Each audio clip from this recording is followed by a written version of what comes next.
Hey guys, it's Lindsay from the blog Repurpose and Upcycle, and today I'm going to be showing you how to tint polyurethane with dye and paint to create a custom color finish on these dressers to match my existing bed. Here is our master bedroom bed, and here is a closer look at it in real light, not an edited photo, and you can see it's got undertones of like light tan with a dark sort of stain on top. In a recent video, I painted all my dressers with this white heirloom paint. Even though I love it, I've decided that I'm going to paint the top and try to color match the top with the same color as the bed. So here's the base color that I'm going to start with. And what I did was I tried to find the lightest color in the undertones of the bed, and that's what I'm going to paint, just a flat base coat on top of the dressers. My biggest tip when you're trying to color match is whatever color you think is the lightest, go a shade lighter.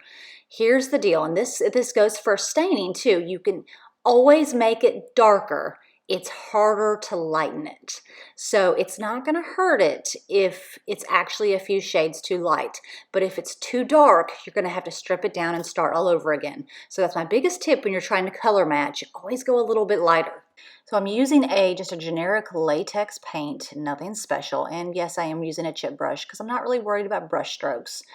You're going to see later on I want to give this a texture. So I'm just going to put one layer of just this latex paint just as a base coat. Now, after I'm finished painting the first layer on, I'm going to let it dry, and while it's drying, that's what I'm going to start mixing the polyurethane with the dye to try to get that perfect color match to match our master bed. So I'm using polyurethane, water-based, and I'm using it in a matte. The next thing I'm using is a trans tint. It's a dye. I have a whole video on wood dye versus wood stains. And the next thing I'm using, it's a bluish grayish blue paint by Fusion Mineral Paints, because there are some bluish purplish undertones in the headboard that I need to kind of match. One thing I want to go over real quick is know that oil and water don't mix. Notice I am using all water-based products. When you're mixing polyurethane, paint, stains, dyes, whatever, just make sure they're compatible. And the dye I'm using is compatible with acid-based and water-based products.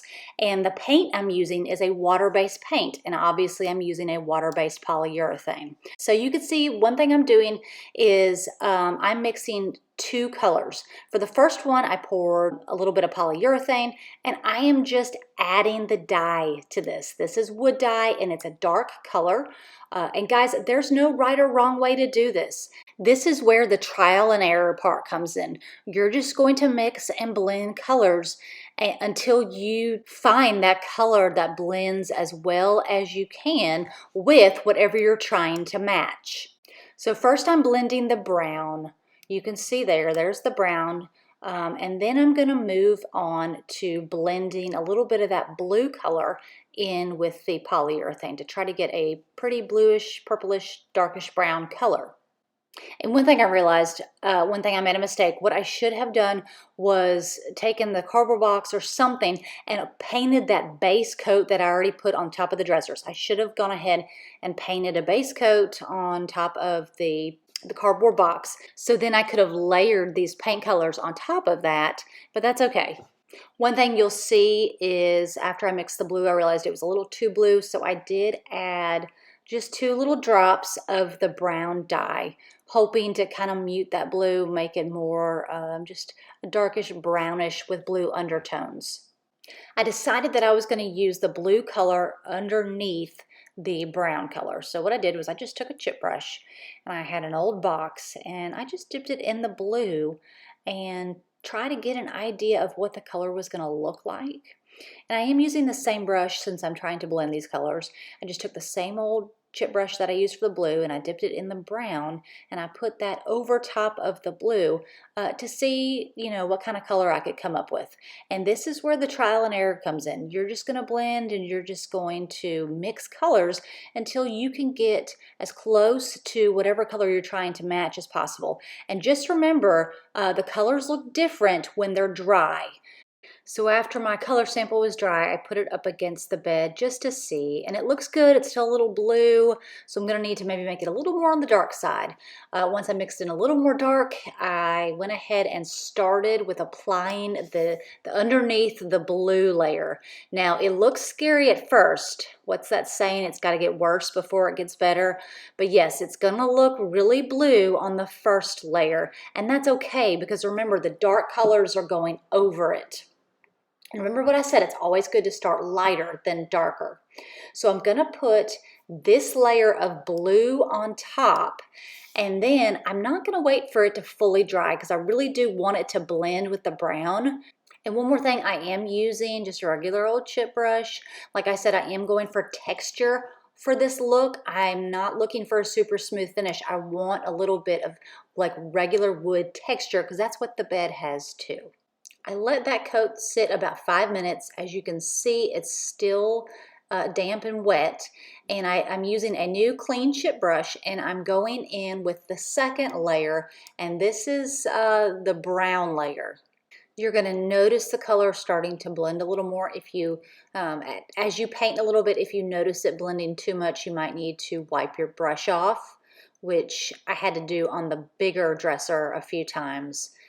So you're just going to kind of continue on in the same pattern, just going over the blue until you've covered the entire surface. Once the top of the surface is dry, make sure you go around the sides to prevent any drip marks, because if this stuff dries, it's polyurethane, so it's going to dry in a clump and it'll be really hard to sand down. So always make sure to go through the sides, make sure there aren't any drips. So here's what it looked like right after I was done. I'm going to let that sit about 10 minutes, and then I'm going to do just another brown coat, a really light brown coat, and I'm hoping that will match the bed perfectly. So I'm putting the second layer on, the second brown layer, and it's pretty light. I'm not worrying about doing a heavy coat. Just enough to lightly cover it. And after I put that coat on, I'm using a broom. I know this sounds super silly, but it really gives it that texture, and then I'm kind of smoothing it out with a brush, but I'm using the broom to really give it more of that wood look, to really make it look more real. And so here it is. It's still wet, but here is that second, or I guess third coat. And when this dries, I'm hoping this is going to be fairly close to the bed color. Now, it's not going to be perfect. I can't expect it to be perfection because what's on the bed is a factory laminate finish. But I'm hoping it'll at least blend really well to where, it looks like it's a set. And that's my goal. So here it is, all dry. What do you guys think? Do you think I matched it pretty well? It's not perfect, but I think I got pretty darn close enough to where from a distance you think it is a set, and that's really what I wanted. So I hope you've learned a few things on mixing polyurethane with dye and polyurethane and paint. Here's some final pictures. I love how the bed really blends with the top of the dresser. I feel like I came pretty close to matching the wood tone, and I'm very pleased.